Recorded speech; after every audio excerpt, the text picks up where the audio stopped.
Good evening, class. Now let's discuss about time dilation derivation. What is time dilation? Time dilation in the theory of special relativity, the slowing down of a clock as determined by an observer who is in relative motion with respect to that clock. In special relativity, an observer in inertia motion has a well-defined means of determining which event occur simultaneously with a given event. Derivation of the relative velocity time dilation equation. T is equal to 2d over c. As usual, c is the speed of light and d stands for the proper distance between the parallel mirror. Lorentz transformation. T is time in a primary reference frame. T prime, time is secondary reference frame. X, location in primary reference frame. X primary, location in the secondary reference frame. V, relative velocity between the two reference frames. And C is the speed of light. In time dilation derivation, we have here the rocket.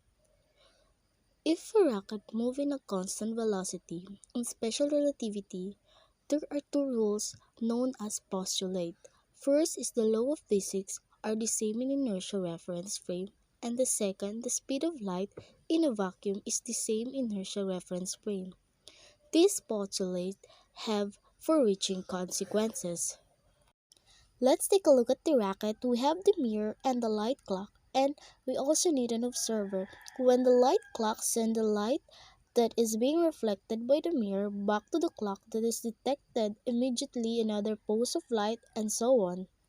The light travels at the speed of light 3 times 10 photons per second, so the distance from the light clock to the mirror can be calculated using speed times time.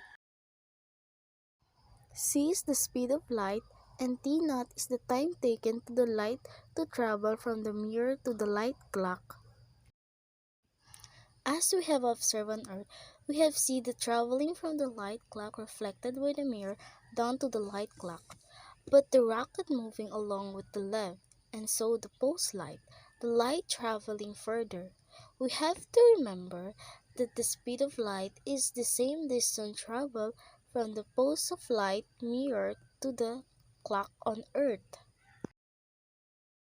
In derivation, we have the ct squared is equal to ct naught squared plus vt squared.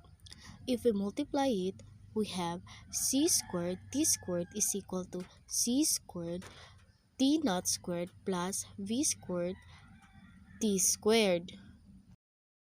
Now let's divide both sides by c squared so we can have almost there. Next step is to divide both sides by 1 minus v squared over c squared to make t squared subject of the equation. And finally, take the square root, and this is our equation. And that's all for today, class. Thank you.